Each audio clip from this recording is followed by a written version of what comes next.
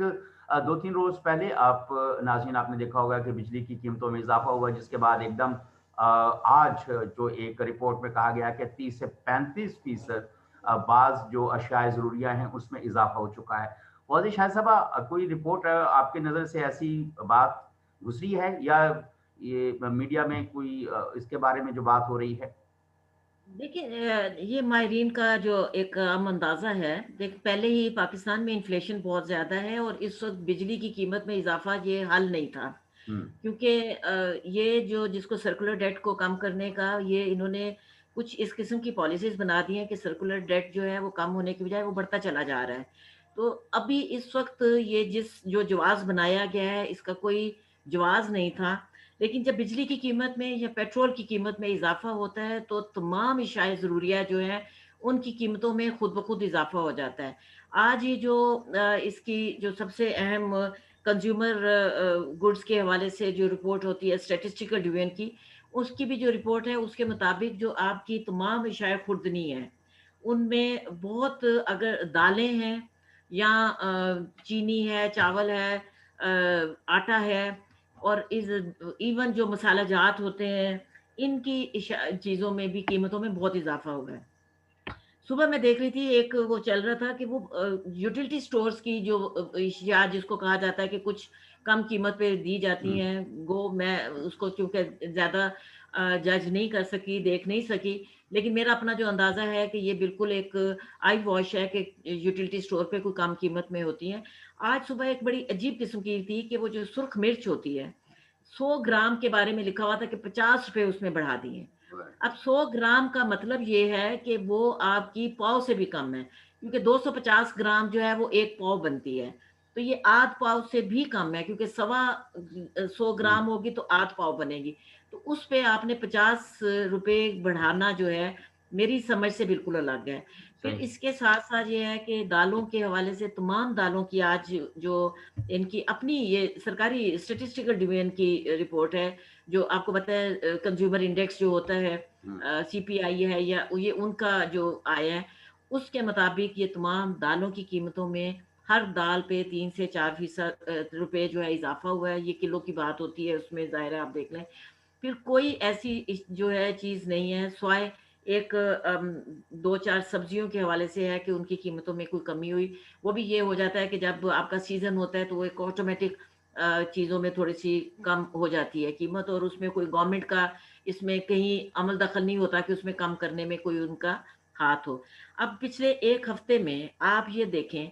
آٹے کا جو توڑا ہے اس کی قیمت میں اچانک جو ہے 60 روپے اضافہ کر دیا ہے, اور پہلے ہی انہوں نے یہ کر دیا ہے کہ 20 کلو کے آٹے کو 15 کلو پہ لے آئے ہیں. جو 20 کلو کا آٹا تھا وہ 850 کا تھا, اب 15 کلو کا آٹا جو ہے وہ 1200 کا کر دیا گیا ہے. تو یہ ایک سمجھ میں نہیں آتا کہ کس کو بے وقوف بنایا جاتا ہے. چینی کے بارے میں چند دن جب ان کے جلسے جلوس ہو رہے تھے تو وہ آئی واش کے طور پہ تھوڑے دن کوئی 88 کے قریب قیمت آئی چینی کی, وہ بھی آپ نے 100 سے زیادہ کر دی ہے. آپ نے لوگوں کا جینا جو ہے نا مشکل کر دیا ہے. بالکل صحیح, اب بالکل ہر جو چیز ہے کوئی ایسی چیز نہیں ہے کہ جس کو آپ یہ کہہ سکیں کہ جو تھوڑی سی کنٹرول میں ہو یا بہتر طور پہ اس کو آپ کر رہے ہوں. تو یہ میں ذاتی طور پہ سمجھتی ہوں کہ گورنمنٹ کو ایک بیڈ گورننس کی جو بات کی جاتی ہے وہ مجھے بہت افسوس سے کہنا پڑتا ہے کہ یہ حکومت جب بنائی گئی تو اس میں انہوں نے کوئی ایجنڈا اس کو نہیں دیا. اب ایک وین ہوتا ہے, اس حکومت کے پاس کسی قسم کا وین نہیں ہے, کیونکہ جو لوگ ابھی آ رہے ہیں خود پرائم منسٹر کہہ رہے ہیں وہ سیکھ رہے ہیں, اکانومی کو نہیں جانتے, اکانومی کو جان رہے ہیں. میں تو نہیں سمجھ پا رہی کہ ہر اس پہ وہ منسٹری پہ جو انہوں نے منسٹر بنایا ہے اس کے مطابق آج بھی دیکھیں انٹیریئر منسٹر بنایا ہے, آج بھی وہ صبح آ کے وہ بات صرف سمپل کر رہا ہے پیپلز پارٹی نون,